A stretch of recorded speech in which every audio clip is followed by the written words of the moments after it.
Who are the good guys and the bad guys in Genshin Impact Story? Since the beginning of the game, I feel like we've been introduced to three distinct factions in the game. The first is Celestia and the Archons. The second is the Saritsa and the Fatui. And third is the Abyss and the Abyss Order. Now you can argue and say the Abyss and the Abyss Order are different factions, but the Abyss Order is kind of like followers of the Abyss, even though they might have a different end goal. They are still using the powers of the Abyss, so I kind of consider the Abyss Order part of the Abyss. Starting with Celestia and the Archons, I know in Tevat's past they have done some things that might be considered dark, with Celestia dropping the divine nails and the Archons, what they did to Conria 500 years ago. But I feel like there was always a reason for what Celestia did. I feel like Celestia's goal is always to keep the humans safe from what's outside Tevat, like the Abyss, and they have to drop the divine nails and they had to use the Archons in Conria to be able to suppress the Abyss and keep the Abyss from pretty much taking over all of the human realm and pretty much corrupting it. So that's why I think they had to take extreme measures, because that's just how big a threat the Abyss is to humans. And I feel like Celestia and the Archons, they take a lot of heat because of this, but I feel like they don't understand that that was a necessary thing that they had to do. They really had to drop those divine nails.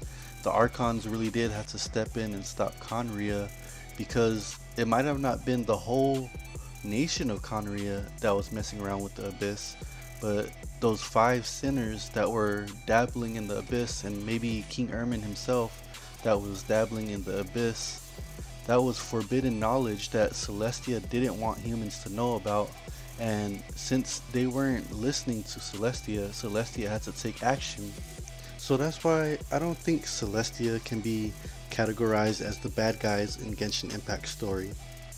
Now, on to number 2, the Sarisa and the Fatui.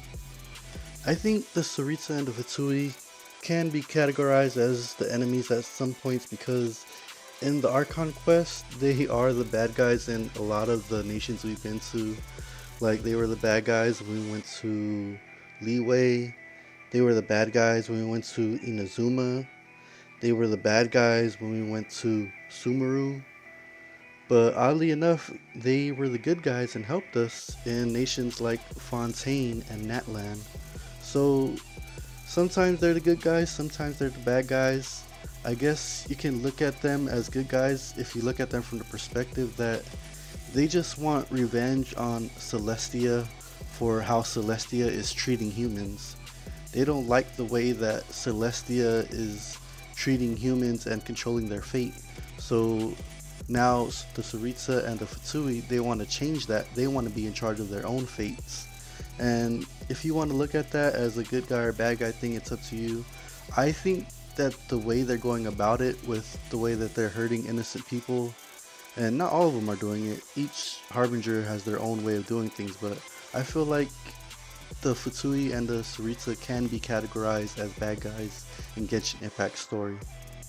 Though they might have a justified reason for going against Celestia and challenging them, I feel like the way they're going about it, the means does not justify the ends. Just, I know not all the Harbingers are representations of what the Sarita is trying to do, but just the fact that she lets the Harbingers have their own way, I just feel like it's not right. They can't be categorized as the good guys.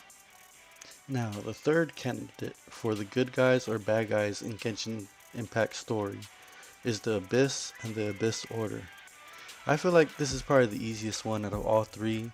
I think everyone can agree that the Abyss is the bad guy in Genshin Impact, and even the Abyss Order, even though it seems like they have a reason, they are trying to bring back the kingdom of Conria, the Abyss sibling, as well as the person who started the Abyss Order was Conrian, and They really want to bring back Conria, and they're really mad and upset at Celestia for punishing all the Conrians.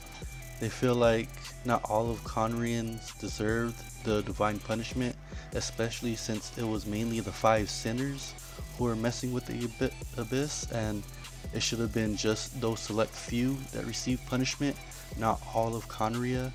And so I know the Abyss Order has a reason for challenging Celestia, but I think we can all agree that the Abyss Order and the Abyss are the main bad guys in Genshin Impact Story. We seen this in the beginning when we started out in Mondstadt. They were the first bad guys that we had to deal with.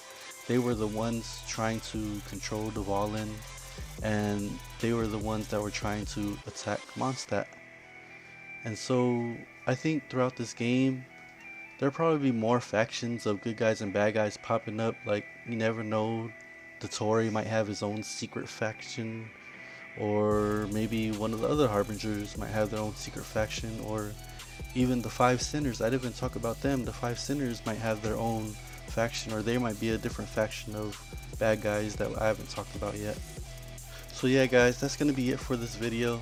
Sorry no face cam in this one. I have my daughter sleeping behind me, so I didn't want her to be in the video. I hope you guys can understand. But yeah, until next time, have a good one.